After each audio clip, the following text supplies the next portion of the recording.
This week on the Jock and Nerd podcast, we review the third episode of WandaVision on Disney+, geek out over the first trailer for Godzilla vs. Kong, and wonder whether HBO can make Game of Thrones a thing again. All that and more in this edition of the Jock and Nerd Weekly for Monday, January 25th, 2021. Hey, what's up? It's Andy Dick. With all of the podcasts out there, how does Jock and Nerd Show stand out? How does that stand out? It's the only podcast to feature a beef chow mein eating, Grubhub ordering, couch surfing, comic book reading, three loco loving, ball scratching, funny foul mouthed puppet named Rug Boy. Does that entice you? 'Cause it entices me. Check one. All right. This is for all you fans out there.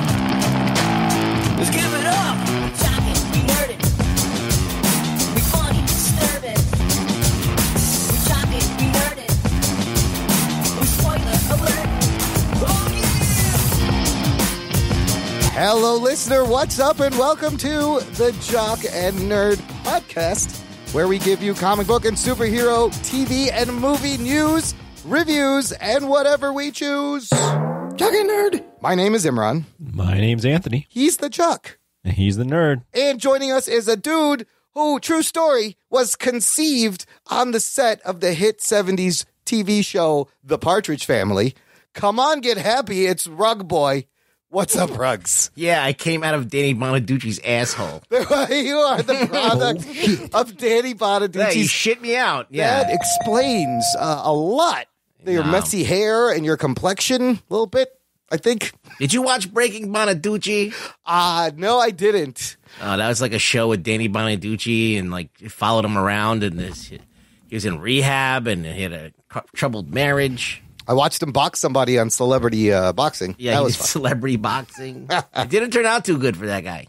Anthony, this is our first Wednesday release. Does it feel like Wednesday? Anybody? Listener? I don't know. Well, it's not Wednesday when we're recording. No, but it's tough. It's not really Wednesday when, yeah, exactly. I'm confused. What day is it? It's our first Wednesday debut, though. Hump Day debut. Oh, yeah. We are now a Hump Day podcast, listener. Talking nerd. And with that, look, we got a bunch of fun things to geek out about. Let's get to it. The Jock and Nerd podcast. This kind of worked out brilliantly. We have a new episode of WandaVision. Yesterday, the first trailer for Godzilla vs. Kong Geek Boner released, like before any football games, as we thought was going to happen. Early in the morning, they're just like, here, fuck it, take this. Holy shit, Anthony, dive in. What are your thoughts? You know, I said last week that I wasn't as hyped because of the movie that preceded this one. But you know what? I needed a trailer, and I saw this trailer. We got one. And oh shit! At my core, I'm a kaiju fan. I'm a Godzilla fan. I'm a Kong fan, and I was perfectly fine with this trailer. I was actually by the end of it, I was like, I'm ready to see this movie. Good thing it's only 2 months away. I'm pumped. Yeah. I mean, I have questions about like some of what's going on, and I have some theories. Mm-hmm. But overall, I mean, I had no problem with it. I know that there's a little chat amongst some G fans, and there's some stuff about the music. I thought the music was fine. I thought everything looked good. I'm excited to see these guys throw down. And what's also, intriguing for me is there's a little bit of mystery as to why they're fighting and what's going on. There's kind of a hook there besides just let's just see these two icons punch each other. Which is enough to get people in the seats. Oh, absolutely. It got me, honestly, the trailer is very well cut, put together. It got me totally Geek Boner. I was like, holy shit, but Kong just punched Godzilla in the fucking face. This is amazing. But I do remember the Godzilla King of the Monsters trailers. Those were also very good trailers. So it's a trailer. It's important that you temper your expectations. Yes. Number one, all right, so we've been disappointed by Legendary's handling of Godzilla before, but like, let's put it in perspective here, okay? Like, the first 2014, a little long, yeah, okay, but it did something good. It handled it seriously, and You got to see Godzilla in a way you never saw him before. He beat the shit out of a couple of two kaijus at the same time. And it was a little dark. You couldn't see a lot, and we needed to be more illuminated or whatever, but still came out of that with like feeling okay. The second movie, they kind of dropped the ball. Like it was just, it was a mess. But like, you know what? There's still, even though it was a fucking mess, they still set up a world. They still set up a universe where things could happen. They tried to give fucking really stupid scientific explanations for these kaiju having radiation and shit. They kept changing the names of the Titans, or the Mutos, or now whatever. They have this like Hollow Earth thing. So there's like they set up all this stuff. They have temples to Godzilla and shit. So even though they fucked a lot of stuff, like simple stuff, like stories and characters, they fucked that up. But they did bring something to the table. So this one is a roll of the dice. This one is. But on one hand, though, in this trailer, you can see that the CG is like they didn't skimp on it. Kong looks amazing. Everything looks great. Yeah. The art, some of it looks like you could take a still and it looks like a fucking painting. Absolutely. Or something. It looks like a fucking work of art. So, they didn't fuck around with art direction. The music, that fucking 90s like rap rock. Oh yeah, it makes it seem like a Fast and Furious movie's about that, but like Vin Diesel's gonna come out a little bit, but it got me a little pumped in that moment when you're like in Godzilla. He's like, yeah, but this is it. Yeah. This is remember in Fast and the Furious 5 where The Rock and fucking Vin Diesel fight each other and shit. Yeah, this is that. This is this. That's what this is. It's just with monsters. The Batman versus Superman comparisons continue across the internet, obviously. But, you talked about how dark that first movie is. This scene on the water is like during the sunset. It's, it's overcast, but it's daylight.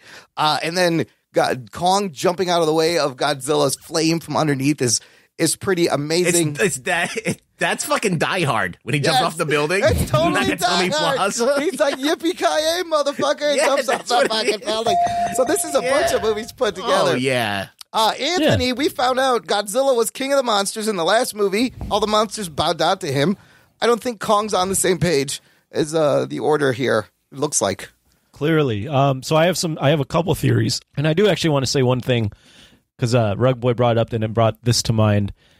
People have been like kind of shitting on the last movie, and although I agree it was a mess, it's not like Legendary's completely botched this whole thing. No. As Rugs, like there are good things. It's not like they're not trying and they're not treating this seriously. They've just kind of fumbled the ball in terms of like balancing everything, especially in this second movie. Yeah. So like the fact that people are like on this, you might not get much better. Just so you know. Yeah, so this is it. This might be what you're getting. Yeah. And if I'm not saying you have to accept it, but there isn't like other hands that know what they're doing with this right now. So I just want to put that in perspective. People are pining away for Guillermo del Toro to do this. Oh yeah. Which would be great. Yeah. But I feel like they're trying to channel Pacific Rim a little bit from what I'm seeing in some of this. Are they moving with the same like slowness and like kind of like the weight that we had in the first 2014 one? Maybe not. It looks a little bit like sped up, like kind of almost like Pacific Rim Uprising. But look, you can fuck up any movie. This movie could be a piece of shit. All right, it could be, but at least it'll be a pretty piece of shit. Maybe, I don't know. It'll be a well CG'd piece of shit. No, the scenes in Tokyo where the neon lighting and you see both of them standing on the buildings. Holy shit! You have that with the sunset, and then Beautiful. the shot of like King Kong battling these like monsters with like on a prehistoric land. It looks like Skull Island. What are like those? You said, What are those flying things? I don't know. They're called warbats. There you go, warbats. The Japan stuff looks like really, I think, visually very interesting. Two theories I have. So one, as Ruggs mentioned last week. Spoiler alert. Hit that spoiler button. Spoiler alert. Oh, no, it's not. I don't even think it's a spoiler anymore, but go ahead. Yeah. Yeah, so it might be Mecha Godzilla. So the reason the conflict might be happening is it's in the trailer. Mecha Godzilla in one of the films disguises himself as Godzilla. So it could be the case where Mecha Godzilla is again in this and disguises Godzilla, which is causing the conflict. I wouldn't like that so much because it's kind of a bait and switch. I came up with this other theory based on watching some stuff. And remember at the last film, what's his face? The dude from Game of Thrones. Oh, Charles Dance. Yeah. He has the Ghidorah head. Oh, that's right. He had one of them at the end. What I think is happening is... So we were established that Godzilla was like on the people's side, king of the monsters, whatever. I think he gets pissed off because he senses that humans are building a Mecha Godzilla and a Mecha King Ghidorah.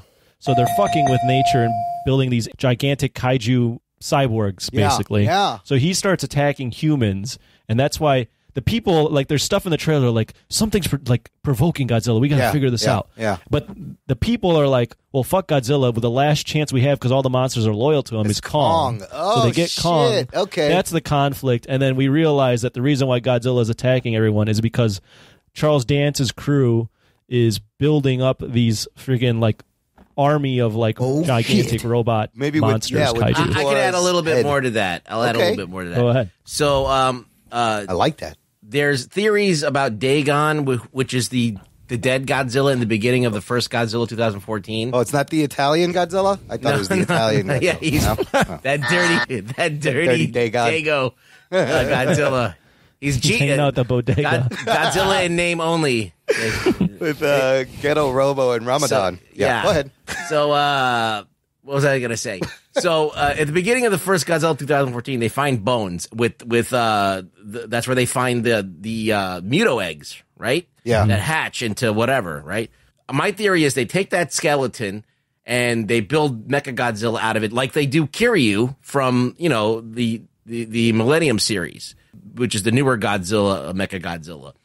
The bones of that with Ghidorah's tissue, they create the cyborg, which is the Mecha Godzilla. And now we know it's a cyborg because it's Apex Cybernetics. That's the name of the corporation. Mm-hmm. Yes, that's like the bad monarch.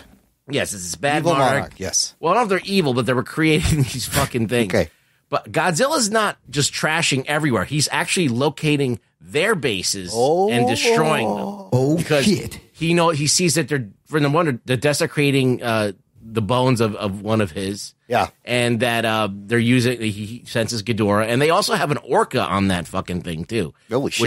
Which is that machine that drives the kaiju crazy. Oh, right. The sound thing. Yeah. So I think it's those three things all rolled into one, pissing off Godzilla, and that's why he's targeting. Now, I don't know why Kong is now a target either, but that's more of a mystery to me than why Godzilla's going apeshit. I think I could figure out why Godzilla's going apeshit. I don't know for sure, but I don't know why are they moving Kong on this raft?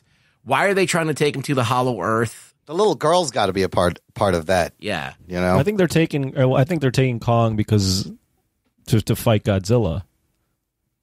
Right, but one of the description that they just put out, was that they're moving him to his true home, which is where he comes from, is the Hollow Earth. Oh, well, he's a Titan like them, right?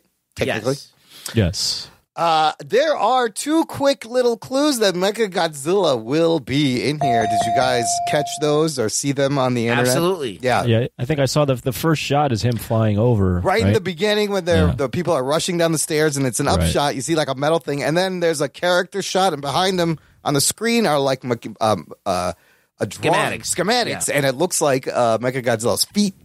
Yeah. And so all what you guys are saying, I thought Godzilla was being manipulated by someone, to be that's bad. still possible with the orca. Oh, right. Yeah. So it's a bunch of things combined. That axe, found out that axe is made out of fucking one of Godzilla's spikes. Oh, shit. Yeah. That's badass. I think that there's a shot of Kong in Hollow Earth. Yeah. And he's standing on the skeleton of a Godzilla that's glowing. Snap. So maybe he grabs one of the spines from there and he makes the axe. That shit is like Stormbreaker. That's like either that or he Stormbreaker. finds the axe in Hollow Earth, and it's like been used to kill Godzillas from the Kongs have been using that thing to kill Godzillas forever. Wow, it was it's pretty exciting. It's fucking insane. Trailer. It's so silly and so ridiculous. But it's just as ridiculous as all the shit that we've seen from Japan like 1,000 times. Like to deny the fact that like all of these movies that we loved growing up are just as fucking ridiculous. Yeah. I mean, they are. So yeah. I mean, as long as it's fun. Like the problem is like these Godzilla movies that have come out have been either one very, very long and gotten boring in parts, or become uninteresting because they're centered on this human story. But if it's like all a fucking roller coaster of just fucking ass kicking and fucking just, you're just holding your nuts because you're like, oh shit, oh no, Oh, shit. the whole time, I'm gonna be fucking loving it. And so let's see what happens. Let them fight. Yeah, man. As long as it's fun and the human story is Minimal. either not a drag, Yeah. or just like barely interesting enough to get you to the next scene, like I'm cool with it. I've dealt with plenty of terrible human stories in Godzilla films. But they don't have to be bad. There's a way to make it meaningful and weave it in. But that's not happening. Nobody's tried that. Nobody wants to do that. We have to just accept that's not going to happen with this particular version. So I think what you said is the most accurate thing, Anthony. This is as close as you're going to get, fuckers. Enjoy it. They can stop making these movies altogether. How about that? Yeah, unless like fucking Del Toro decides to do it and like whatever, maybe it'll be more of a classic, well done movie. Well, look, we only have to wait 2 months. March 26th on HBO Max. This one directed by Adam Wingard. And returning cast and new people, Alexander Skarsgård is new in this. Millie Bobby Brown coming back. Rebecca Hall is a new character. Brian Tyree Henry.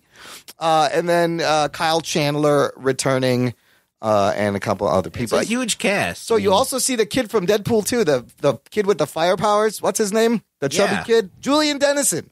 That's right. So is Crouching Tiger, Hidden Dragon Girl. What's Zhang? Oh, she on this too? Yes, the Mothra twins or whatever are supposed to be in this, aren't they? I think. Yeah. Yeah. What's her name?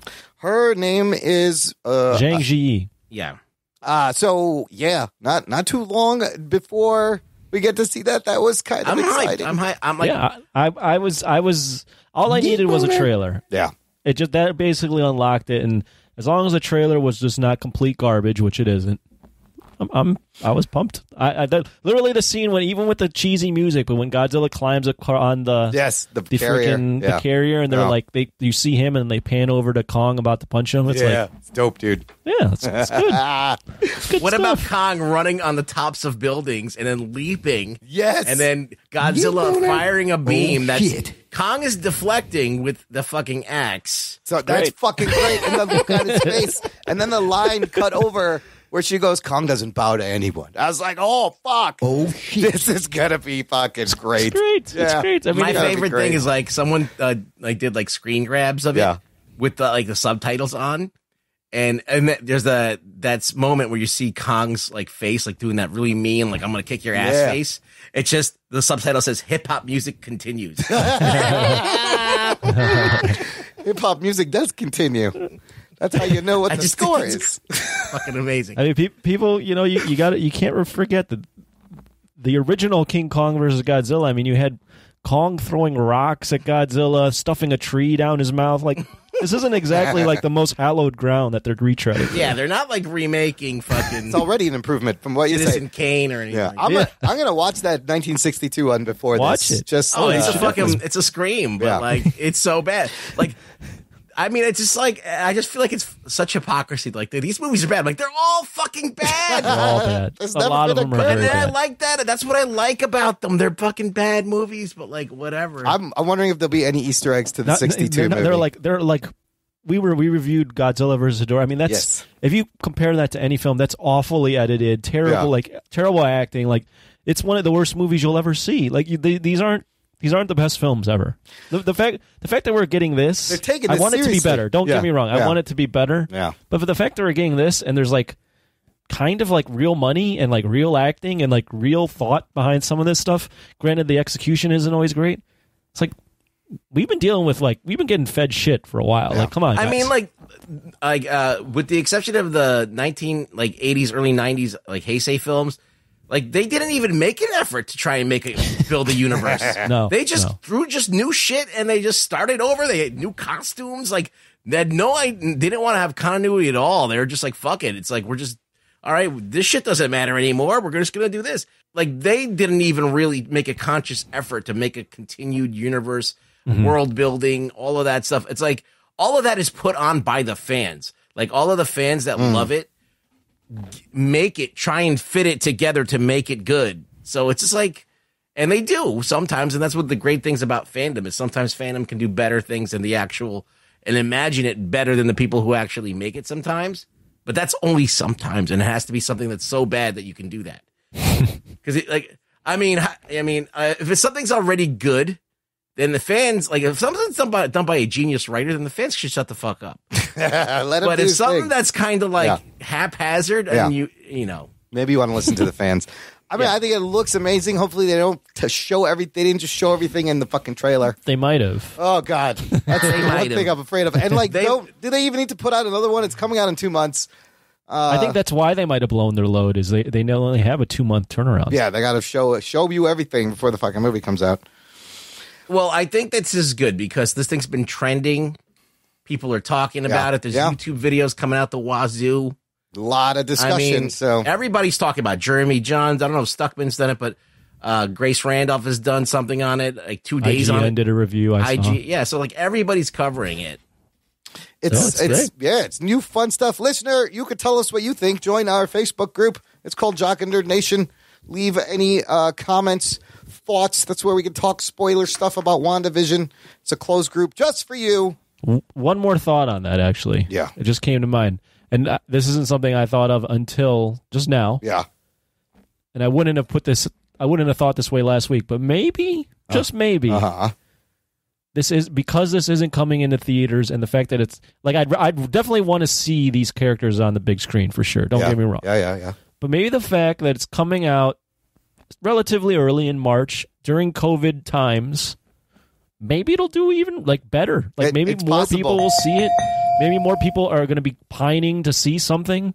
And Jesus Christ, it's Kong versus Godzilla. Yeah. Maybe people will go and watch the other ones now. Yeah. Like, so maybe this will like end up really doing well with fans. And this is like, I didn't have anything. I haven't done anything since March, like since last March. I'm in my home in March, and Godzilla and King Kong are throwing down. Fuck it. I'm going to watch this shit. It's only on for a month, like the Wonder Woman deal. And I think a lot of people checked that movie out who maybe wouldn't have because it was right there. I agree. These are two big iconic names. If Trolls World Tour can do well, yeah, if Trolls can fucking do it, why wouldn't you? How could you not want to click on something that says King Kong versus Godzilla? Just with the track record and the way that things have gone, Murphy's Law. The day after it comes out, we're all going to be all pissed off. We're gonna hate it. Yeah, we're going to hate it. And we're going to be fucking so miserable. But like, I like to want to live in this moment just now. Definitely. Let me just fucking have this moment. That's what'll kill the buzz of the movie is once everybody just starts talking about it. But I already know what's gonna happen. Yeah. We already know. We've been there before. Mecha Godzilla. So it's coming. Let's move on. I got a clip from another thing also dropping on the same day, March 26th, this time over on Amazon Prime Video. It is the animated adult adaptation of Robert Kirkman's comic book Invincible, also with an all-star voice cast. And they just put out a first clip. Did you guys get a chance to watch? Yeah, it's cool. The clip. Rugs, tell me. I didn't know what the hell I watched, but go ahead. So the clip is interesting because it's kind of like a wholesome moment of a father and son of, superpowered Supermen playing catch around the globe in the sky. But apparently, Rugs, am I right in saying this is it seems to be like a family show, and it's not going to be a family show. Oh, apparently it's very violent, very adult. First of all, Invincible is super gory. Oh, yeah, right. It's a weird clip they showed. This clean, wholesome family clip. That seemed like a Superman. Yeah, they fuck shit up. That's what they're doing on purpose, I think. They fuck shit up. There's like blood everywhere. Oh shit! Like the boys all the time. Oh, it's like fucking on another level in violence, which is great. And then there's a lot of twists and turns in there. There's a lot of fucking aliens and shit. I'm hyped for this. Fucked up shit. Yeah. This is a TV show? This is an 8-episode Amazon Prime TV animated show. Yeah. Animated, featuring, you heard it as the lead guy, Mark Grayson. You heard that's Stephen Yeun. And obviously J.K. Simmons as his father. I was like, there's no mistaking. I was like, it's fucking J.K. Stephen Yeun playing the white yes. superhero? Nice. Stephen Yeun playing J.K. Simmons' white son superhero. And J.K. Simmons' character, Omni-Man. And you got Sandra Oh, Seth Rogen, Zazie Beetz, Mark Hamill, Walt Goggins, Jason Mantzoukas, and Jillian Jacobs, Zachary Quinto. Lots of... wow, that's a good cast. Yeah, lots of fun voice talent. Also, March 26th, there'll be a lot, I guess. And then Amazon does weekly release, or they drop it all at once. I don't remember. I think, The Boys was weekly, so they do a couple at the start and then weekly after. This could be like, the last great adult animated cartoon, totally underrated. I'm going to shout it out again. It's the fucking Harley Quinn show on HBO Max. Fantastic. It's very good.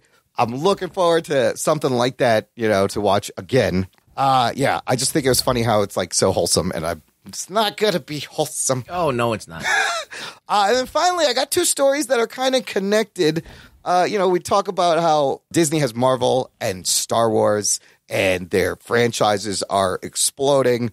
Meanwhile, look, Amazon's trying to start stuff with Lord of the Rings. HBO Max also wanting to get in the game. Anthony, this goes back to what is HBO Max's identity, right? We know what Disney Plus identity is. I feel like HBO Max, with this announcement that they are reportedly in early development for a Harry Potter live action series, HBO Max is now trying to MCU some of their IP to get things going. And Jess Rivera actually posted this asking Floppy Jock. Geek Boner. Or Geek Boner. Let me ask you guys, because I think everyone knows my opinions on the Harry Potter, which is I liked it the first time I read it when it was called the X-Men. Oh, shit. Didn't you say the same thing with Lord of the Rings? It was just men walking around for 2 hours. I did. And then we reviewed it, and you said it was the greatest thing you've ever seen. And I'll probably have to eat my words again. But hey, just wanted to give you shit. There won't be a podcast if I don't say ridiculous shit like that. What do you think? Do you think HBO can do something with Harry Potter? Harry Potter is fucking popular. I don't like it. It doesn't do anything for me. But that's because, I feel like it's like a milk down or watered down version, milk toast version. I said milk down. Milk down, watered toast. Watered down version of what we read in comics all the time. Yeah. Angsty teenagers with powers. Yeah. With, whatever. And it's just it's all right. It's got a huge fan base that now they have grown up and they can pay for HBO Max, to follow along whatever universe they're building. Right. It's got a huge following. And I can tell you the amount of people that I know that love that shit, but they don't read comics. So I'm like, of course you love that because you never read comics before. That's their comic books. A lot of people's entry to fantasy is Harry Potter. So I'm like, cool with that, whatever. I'm Floppy Jock on Harry Potter. I've never gotten into Harry Potter. I watched one movie. I think I watched the 6th one in theaters. Yeah. Dry. Just came in. I said, this is the worst thing ever. No lube even? Jeez. Yeah, just straight up. Oh, wow. Yeah, it was raw. You just shoved it in there raw. God. Yeah, Harry was not kind. Let me tell you. But no, I didn't like it. Sorry. I've never gotten into it. I know that HBO Max, and we can tie it into the other one, is looking for something similar like a Marvel or Star Wars where they have an IP that they can build off of. Amazon's doing it with Lord of the Rings. They're looking at Game of Thrones and Harry Potter as things. The issue, this thing they have to figure out is both of those IPs were built around one person, right? Yes, one creator. J.K. Rowling. Yep. George R.R. Martin. Yep. Star Wars, although George Lucas's baby, he's hoarded that out for years, right? There's Clone Wars. There's all sorts of different things that you can find. He licensed other people it out. Yeah. Yes. Right. And Marvel, millions of different writers, right? Yeah. Not millions, but you know what I'm saying. Collaborative effort. Yeah. So HBO Max is it's gonna be tricky for them to figure out how to do their offshoots without pissing off the fans and still staying loyal to the one artist that created all of it. Waiting for George R.R. Martin to write anything, Yeah. That's the problem. So this article you said from Ringer was very interesting because it tied into this Harry Potter thing, and both of these IPs they've been dormant for a few years. They were both the biggest fucking things at the time, right? Should be a no-brainer. But Game of Thrones, especially, when this prequel eventually comes out, it'll be 3 years after the show has ended. And whether that's enough time for people to forget how disappointed they were at season 8 or it's enough time to build buzz again. But, I mean, if they fuck up Star Wars and they can get back with Mandalorian, yes, this can happen too. But can it if, again, just like this article mentions, you are hampered by the speed at which George R.R. Martin can do things. He's not. I would think he would open this up and let people play in his world. Like, what we really want to know is maybe what happens after season 8 of Game of Thrones, which, he's never written anything about, but why not spin it off that way instead of prequels? Do you think he should let go of his baby? He's never going to finish writing these books. How old is he? And he's got there's a chance that he could. There's a chance that he could finish them, but like you can always groom someone to finish them. There's a bunch of people who love that are writers that love Game of Thrones that are big huge fans. Yeah, he could always hand off the baton to someone else, and that give him notes on what he's supposed to do. And I'm sure that a writer would love to do it. There's tons of writers that wanna. I think someone did that with the Wheel of Time. I think that they handed it off writers at some point, and someone continued it. So, or something. Somebody has to do with the Wheel of Time. I think either the writer of Wheel of Time. Anyway, Wheel of Time is another Game of Thrones type thing. Yeah, and I think that. We talked about it. I think HBO might have that too, or Netflix might have it. I don't know who has Wheel of Time, but I don't remember. But Walking Dead is another example of Walking Dead is another one. An IP where Kirkman's not making Walking Dead comics anymore, and now this thing has spiraled into a huge, massive franchise. It's AMC's little it's thing. It's the thing that's paying the bills. Three different shows. There's a quote at the end that I thought was really just kind of encompasses where Game of Thrones is going and how it's going to basically enter the game. And it's already here, but it's going to enter the universe game. Yeah. The quote goes, or the line is, but the scope of Martin's imagination and the money-minting success of other universes and multiverses make it a matter of time until the offshoots of Thrones enters TV's fighting pit. As Martin wrote in 2019, if television has room enough for multiple CSI, Chicago shows, Westeros and Essos are a lot bigger, with thousands of years of history and enough tales and legends and characters for a dozen shows. Wow. How long is this going to take to fucking write, though? I like the beginning of the article. Remember back in 2019 when Avengers Endgame was coming out, Star Wars Rise of Skywalker came out. Actually, remember it was Endgame and the final episode of Game of Thrones on the same fucking weekend almost? Yeah. I know. That was crazy. That was so much fun. Endgame and the... It wasn't the final episode. It was the Battle of Winterfell. Oh, both coming out the same week. That's right. That was a crazy weekend.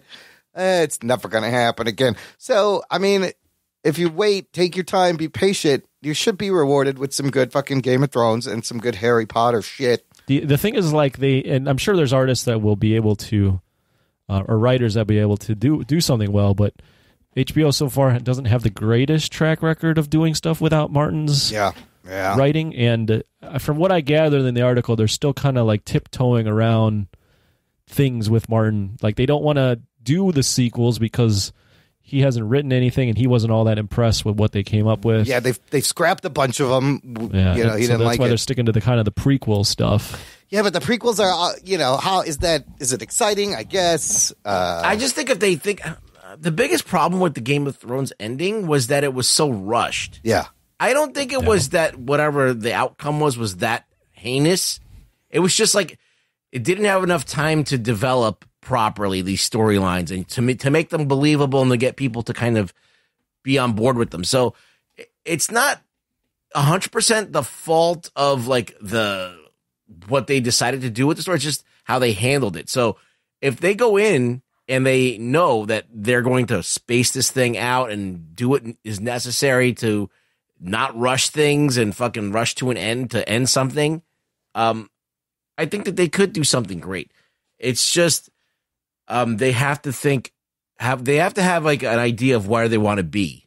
They have to have a plan, and they have to stick to it. Martin's the guy who's going to come up with the plan. I want to see what happens to Jon Snow afterwards and some of the characters, post what we saw in season 8. But look, I mean, with Harry Potter, they did fucking 8 movies because they had to fucking finish the story and tell the story. They didn't just try and rush sandwich in 3 movies.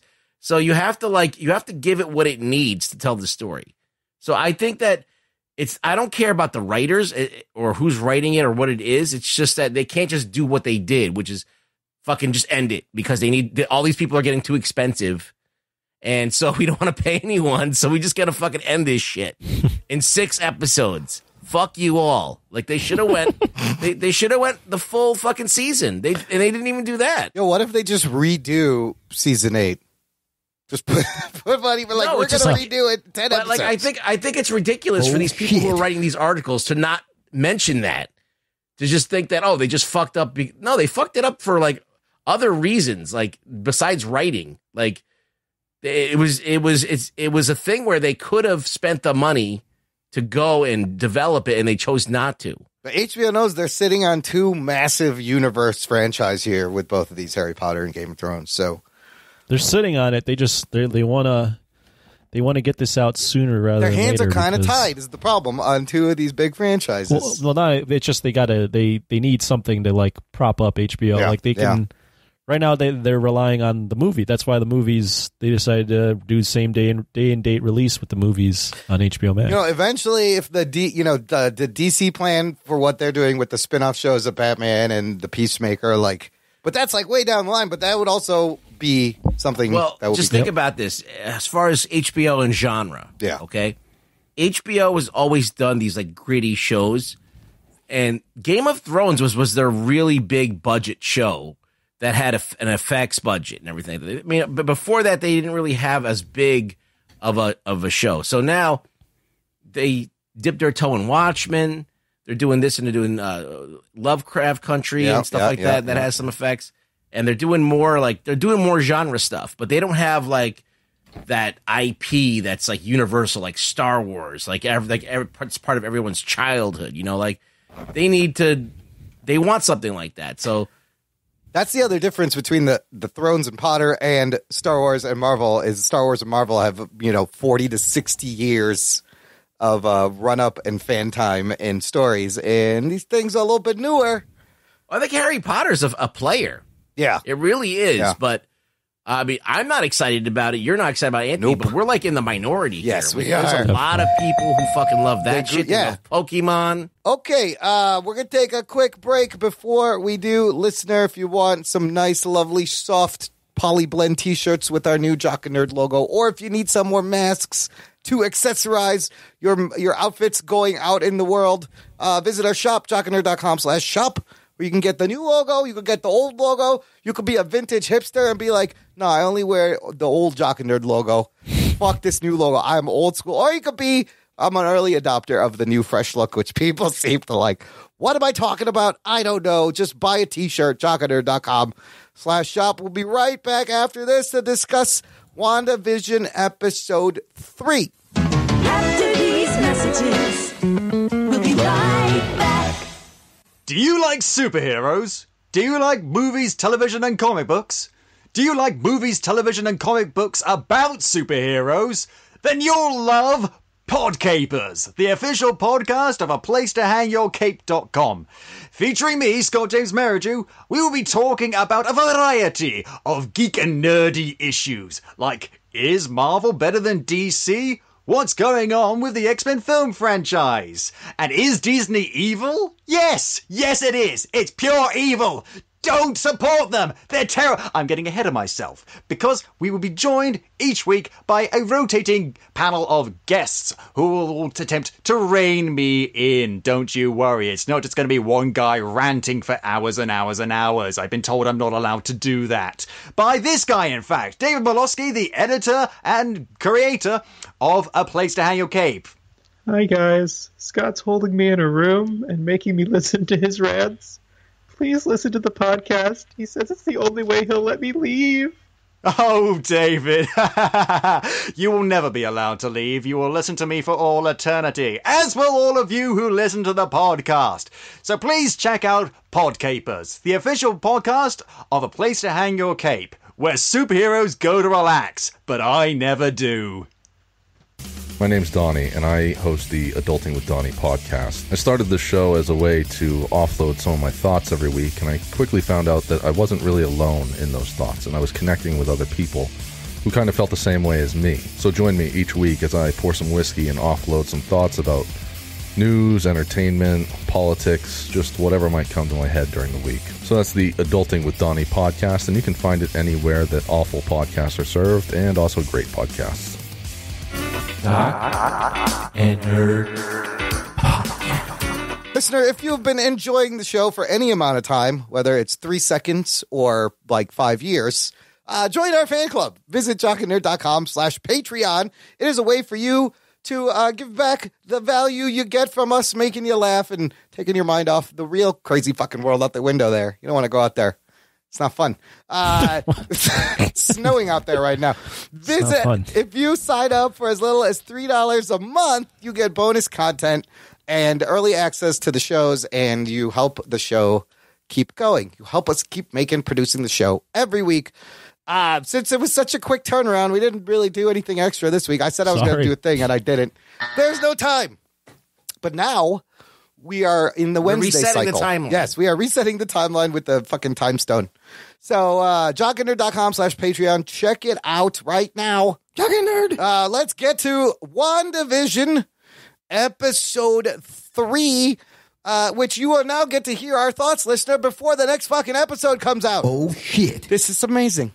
It's weird. It's like we almost care about our fans. It's weird how time works. Episode 3 is called Now in Color. I hope you watched it because we're going to spoil it, and here's your spoiler alert. Before we get started, does anyone want to get out? Prepare to be spoiled! The show created and written by Jack Schaefer and directed by Matt Shankman. Jack Schaefer, she also wrote Black Widow. Geek Boner. So get a taste of her writing style. But I listened to an interview with her on the Hollywood Reporter TV podcast. This is the first TV show she's done, but she's treating it like an MCU feature. Last week we mentioned after the first 2 episodes, WandaVision on Rotten Tomatoes was sitting at 97%, which was the highest rated MCU thing on the Rotten Tomatoes. After 3 episodes, it has dropped to be tied at number 2. Oh, shit. For the second highest rated thing. It's at 94% now. So, Black Panther's 96. It is tied with Avengers Endgame. Whatever. For whatever that's worth. This week, you guys, we're in the 70s. And babies. We get 2 babies very quickly is what happens. Ruggs, I'm going to start with you. Start with me? Yes, because this episode, again, it's going to be fun to talk about. I couldn't wait to talk about this, just like the first 2. But did you think it was a little more enjoyable to watch this time? Yes, I did. Oh, nice. Why did it improve a little bit? What did you think? I think it's because everything that happened in the episode mattered. Yes. All right, I think the other ones, there was a lot of stuff going on that really probably, maybe if it does matter, I don't give a fuck if it did. Like the dinner and the fucking miscommunication and the fucking the magic show. None of that stuff mattered at the end of the day. Him getting gum in his system, none of that shit mattered. What matters is Wanda is doing something. She's creating a pocket dimension or whatever. Sword is somehow involved. That's the meat of the show. All right. So this kind of false reality that she has is entertaining, but when things don't really matter, I feel like I'm sitting there spinning my wheels. So here, everything that's happening is actually germane. Yeah. It really is. It starts to actually feel like, okay, I'm finally going to be able to see what's going on here. She's having kids. She's affecting the world, unbeknownst to her, in major ways that are very visible and tangible. We're seeing people that come in from the outside world that she knows don't belong there. There's a bunch of players involved, a bunch of different forces. The dynamics are completely more forgiving and more compelling because everything that's happening is germane to the plot moving forward. Anthony, what'd you think of the 70s vibe? And was this give you more to chew on? Yeah, I mean, this is another episode I enjoyed. I liked the look. It definitely is Brady Bunch-esque with the look, and the beginning is kind of Brady Bunch, Partridge Family with the graphics and all that. Yep. So I enjoyed still the attention to detail still there. This show didn't really... This episode didn't necessarily need to be in the 70s. It was more just background for, as Ruggs mentioned, a lot of the plot was more substantial stuff that's actually moving things forward. Overall, I enjoyed it. I know a lot of my friends, the ones that were a little bit on the border, came around on this one. They're like, finally, like we're seeing what's going on. So you have the intrigue of the mystery at the end. They do a really good job of changing like how things are shot whenever things get weird. Yeah, the and tone switching of it, over like from the 4:3 aspect ratio to 16:9. So like overall, I mean, it got me. I was still entertained by the background and the detail, but the plot is also entertaining and the mystery behind it. And we're already kind of now like there are some theories coming out. Oh, there's lots of theories. There's theories. More theories coming out of this, but there's also like things that we can definitely take out. Like for instance, we thought this was all in Wanda's mind. Westview is actually a place. We know that place. now. Yeah. So all those reveals at the end, were great. And the reason I really enjoyed this episode, it had a legit oh shit moment for me where I said that out loud. And it was when after the twins are born, Wanda remembers she's a twin. And she goes, I had a twin. His name is Pietro. And then Geraldine goes, he was killed by Ultron, wasn't it? I was like, fuck, this shit is getting real. And the subtle clues that maybe Wanda is turning a little bit evil, a little bit out of control, as she has kind of a devilish grin at the end because she booted fucking Geraldine out of this reality, which that was crazy. And there's so many things I want to dive into. Let's start with the opening credits. Like you said, Anthony, definitely Brady Bunch, Partridge Family, Mary Tyler Moore, Little Three's Company with the bicycles, and hexagons. More hexagons, always hexagons. Any theories about why hexagons? They're everywhere. Isn't that the shape of the stone that's on Vision's They're the head, shape of the stone. They're also the AIM logo is a hexagon. There's an AIM logo. Yeah, I actually have to correct us, or correct me.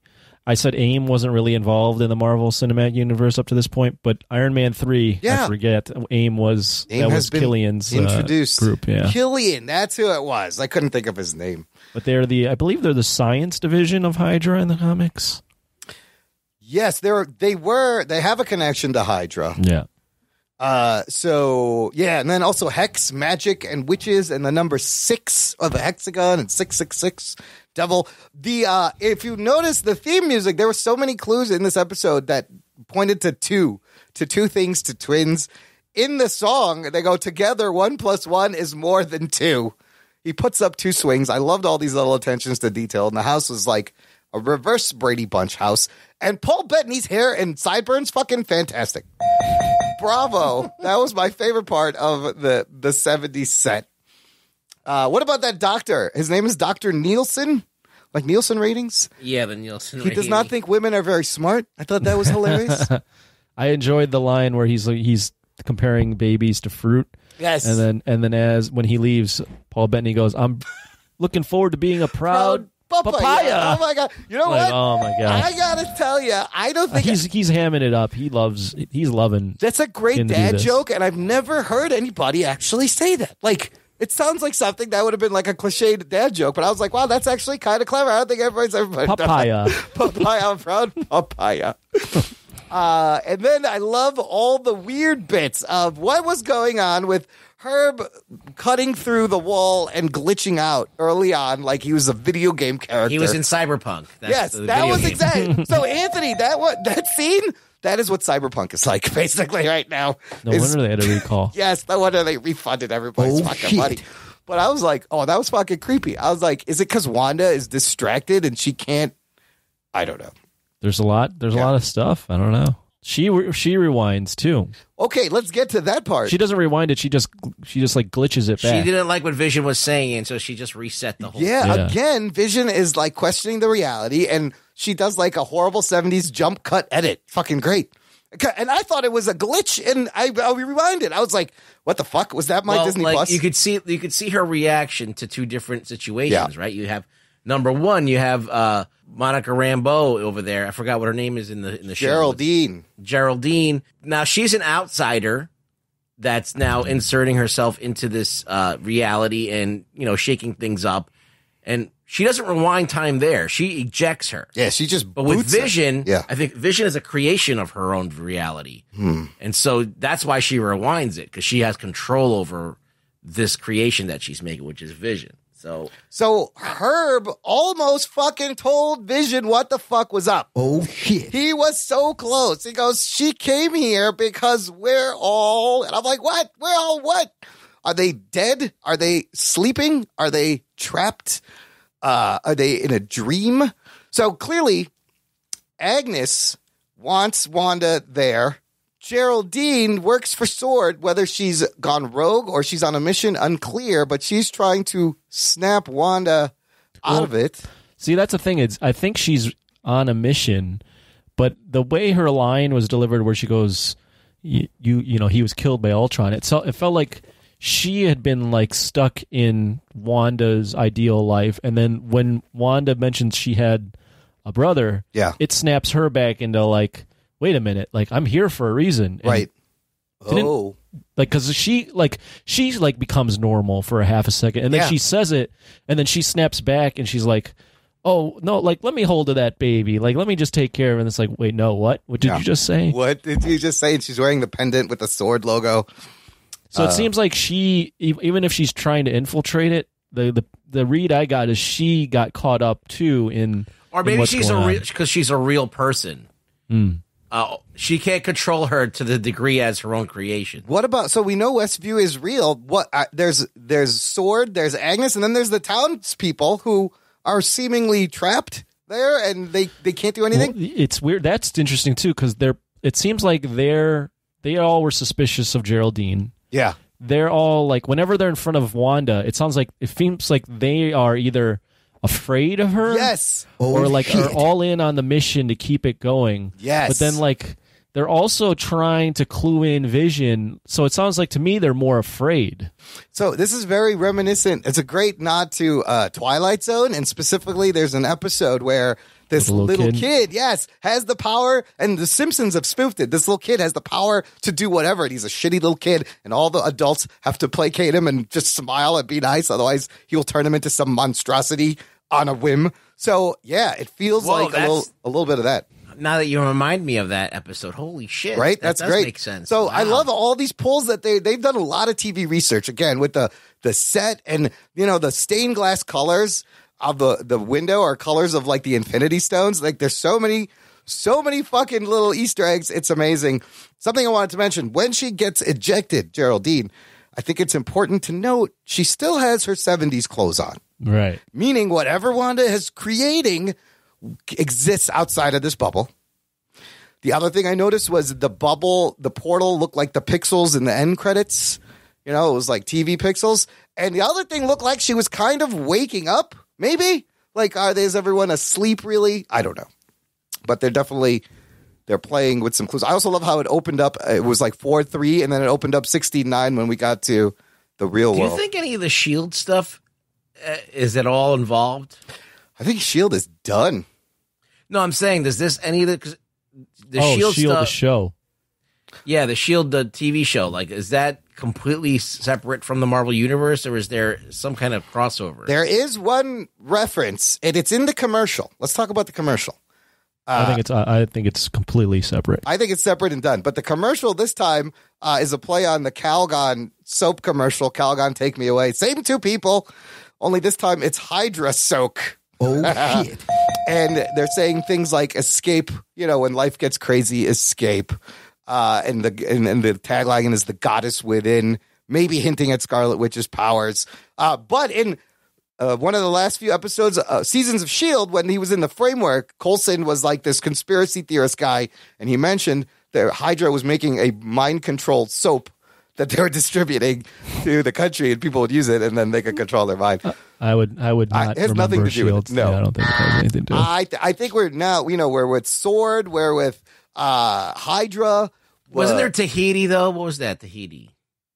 Well, Tahiti was the framework, which is similar to kind of what Wanda has created.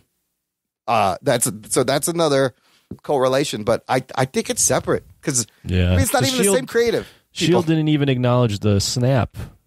No, it's different. It's a whole different thing. The other thing I saw, there was one. So she has the kids, twins. Yes, who are the twins in the comics? It is Wiccan and Speed, Tommy and Billy, and that's their names. Right. But I've seen some stuff where it sounds like maybe Agnes or the town is all like they want her to have kids. Yes, they're all because behind it. The prior episode, they kept saying it's for the children.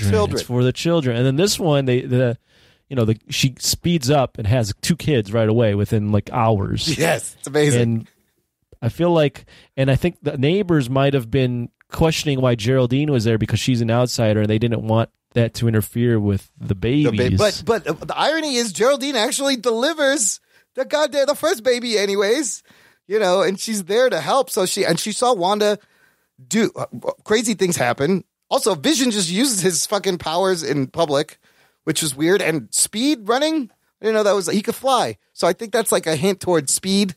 One of the kids, or Quicksilver, or Pietro. You just fly. But he ran. He ran in this episode. They just do that when Speed's born. He has something that ties it to Vision. Yeah. So one has magic and one has speed. But I do think they're turning Wanda a little bit evil. Like, you don't want to piss off Wanda. I would like to see Wanda by the end go full Daenerys Targaryen. Yeah. I feel like that's maybe where this may be setting up her just flipping.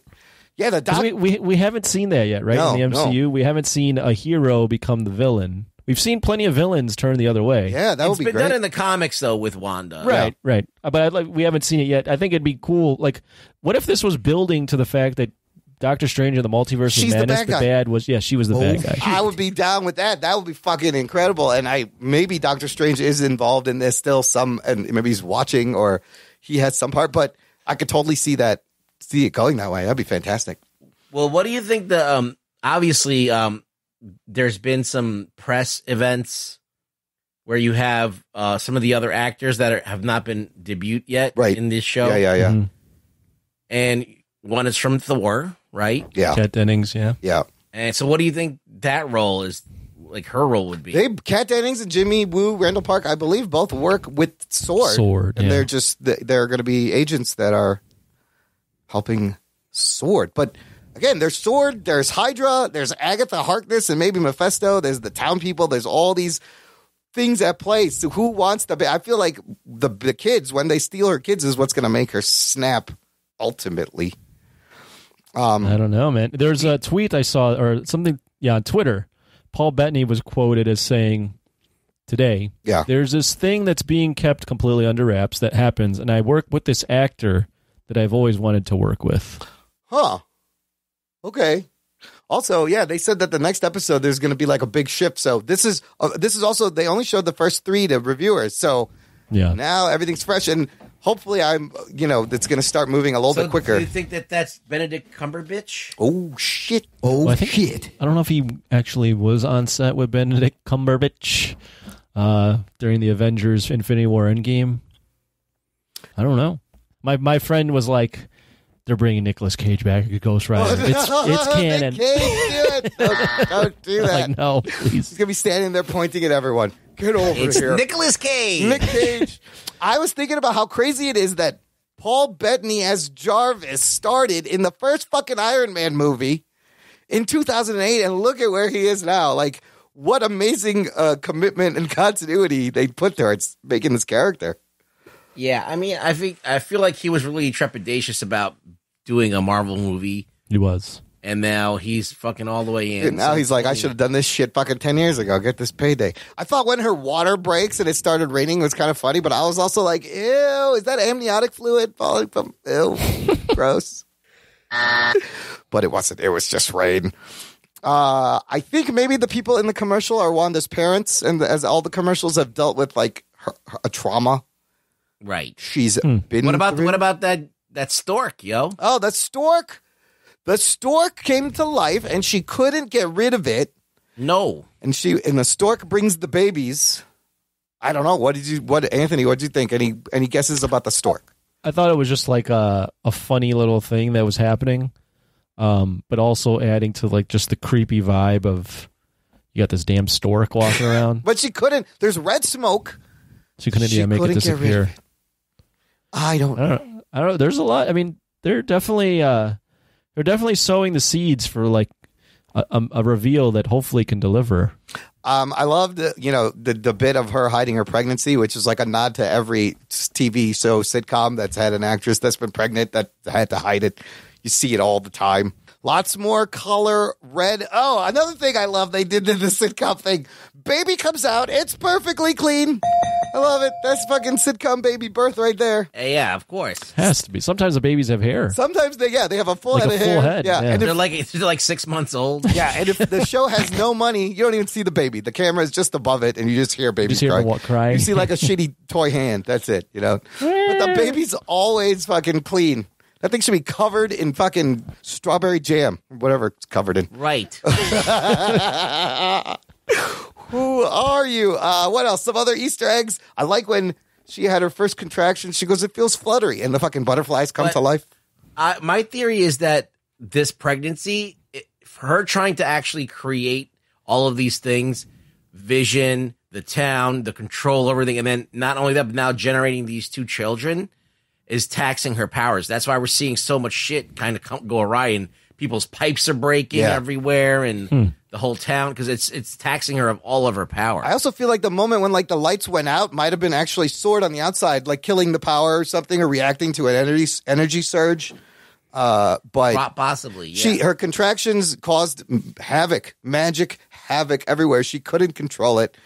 That was interesting. Because she's not really having contractions. She's creating life, like out of thin air, And I think that's a very complicated thing to do with magic. We know we can do that. She did it with the butterflies, and she's done it with. And again, I think Anthony mentioned this last week about the real story with these kids. Like, if you look it up, it's fucked up because initially they were like stolen by Mephisto, and then they were on his arms. They were like absorbed, and the kids were meat puppets. They were like puppets on his arms, and then it was retconned to be. So the Thomas and Billy, this version is what happens after, where these are young Avengers. So I also think this could be setting up young Avengers. You can have Speed and Wiccan join Miss Marvel and Shuri and everybody else. Ant-Man's kid. Yes, yeah. Cassie Lang and everyone.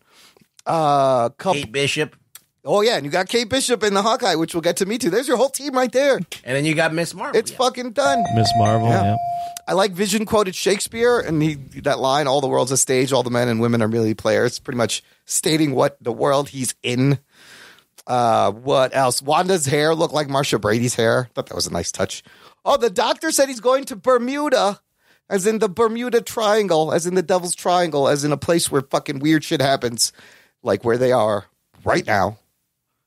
So I feel like every line, everything meant something. Is something, yeah. Yeah.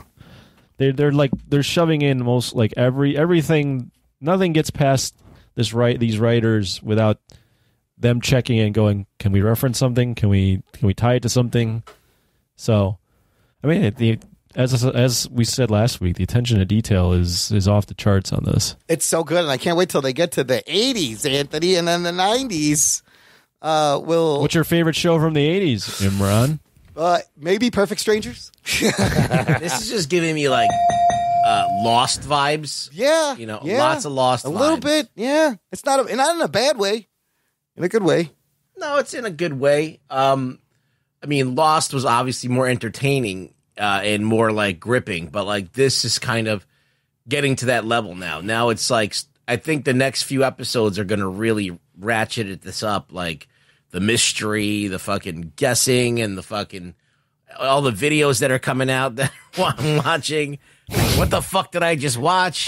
Did I watch it right? Do I have to watch it again? Why does she have fish on her pants? Well, so that was the other thing. She tells a story about her boss. His name is Mr. Haddock, and she has fish on her pants. But maybe that's a story of her getting a promotion in Sword in the real world. I don't know. Because she said, my pipes broke at my house, but then Agnes is like, she has no home, no family, no husband.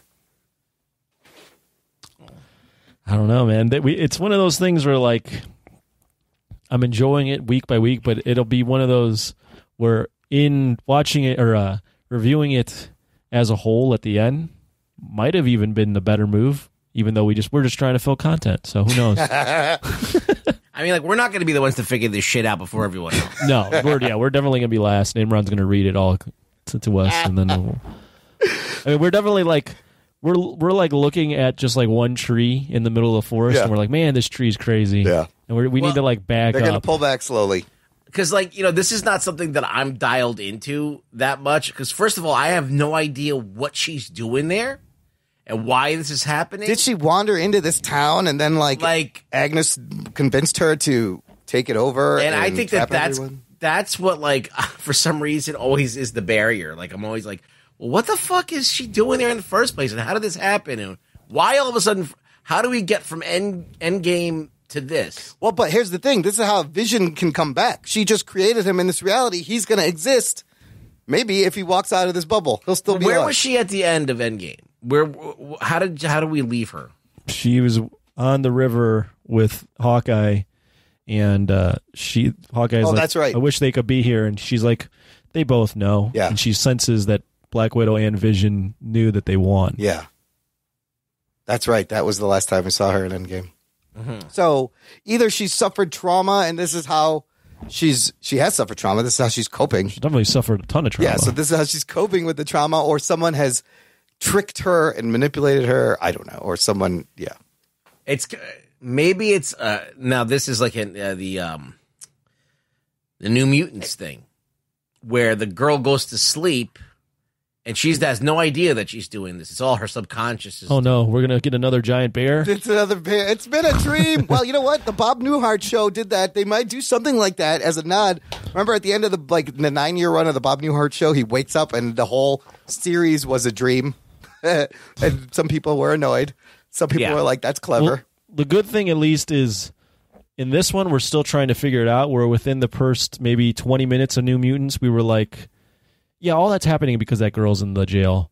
Like all the scary shit. Yeah. And it was like, no, wait. Like I saw a pitch meeting from Scream Man. I was like, no, wait, that is the reveal to the mystery, but don't act like you figured it out yet. No, you figured it out in the first 20 minutes. Yeah. No, it's supposed to be a big reveal later. No. We figured it out. You done fucked that up. All right, good stuff. I can't wait till next week. Let's do some news from the nation. It's time for news from the nation. It's time for news from the nation.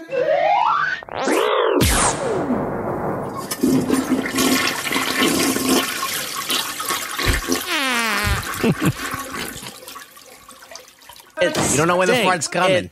You gotta wait for it. But it comes. Yeah.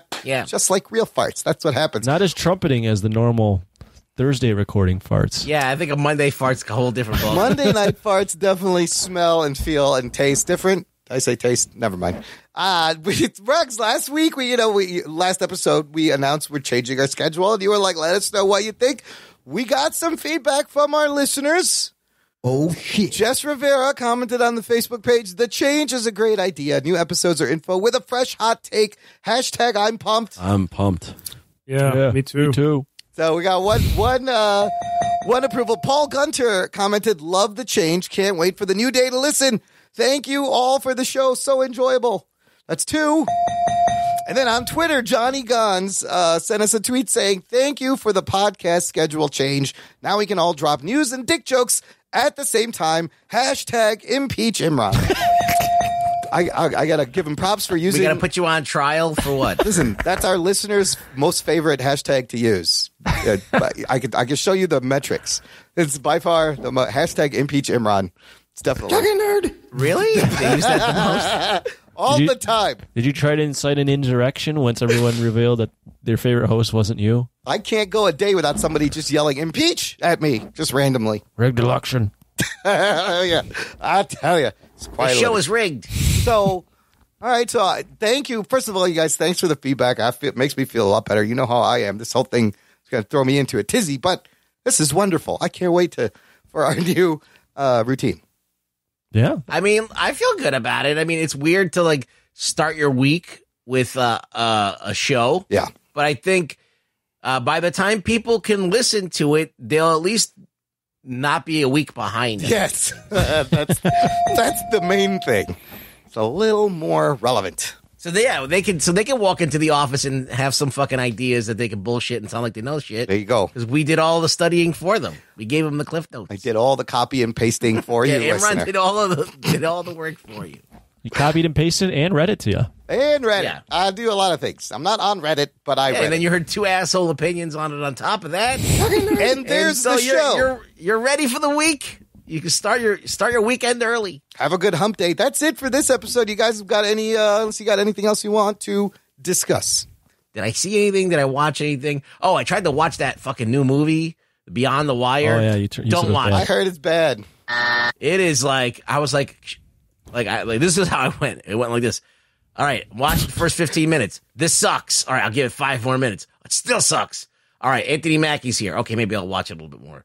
Okay, he's going to do something cool. He never does anything cool. Oh, my God. All right, that was it. Why are you putting people through this? And you sat through the whole thing? No, I got it. I was like, there's nothing. This is never going to pay off. Maybe it does because there is like CG, like robotic, like cyber guys. Yeah, yeah. But and they do shoot guns like RoboCop and shit. But like, sure. It's just for some reason didn't do anything for me. It was just like I'm just like okay, I guess. Floppy John. Look, you just Outside the Wire. I was trying to look it up. Beyond the Wire. Outside the Wire. Outside the On the Wire. Wire. That's a different movie. The Wire. The Wire is a HBO TV show. I might go and just watch the last to see how it ends. I think you saved people like 2 hours of their life. We've got a 37% on Rotten Tomatoes, 4.8 average critic rating. So yeah, it was going great. Yes. Okay, pass on that one. Well, Netflix so far. Your first big movie every week is a fucking bomb. Let's see what happens next week. I actually, this is how fucking fun, how bad that movie was. I turned that off and watched Age of Ultron instead. You know what's interesting? I think I saw a lot of people watching Age of Ultron again, some for the first time right after this episode. It's amazing the way they've made this open for a wide audience, really. Anybody can watch this and get stuff, but then if you want to find out more, you could easily, on the same thing you're watching, I'm sure it's suggested, watch Ultron now after this episode. Well, yeah, it's like you want to see the first episode of Wanda, and she's like unrecognizable. Yeah, she's totally different. Yeah. Yeah. With an accent. How about that accent? Is it ever going to come back? Is it now just permanent American accent, I guess? I don't know. I mean, look, time has passed and she could have dropped the accent, but it should still be there a little bit. And, you should be able to notice a glint here and there, but that's fine. Whatever. I don't think it's coming back. I'd rather no accent than a bad one. Yeah. Yeah. Absolutely. Because Natasha Romanoff is also Russian. Oh, yeah. She has no accent. And she has no accent. At all. Not even close. I didn't have a chance to watch anything because we recorded like 3 fucking days ago.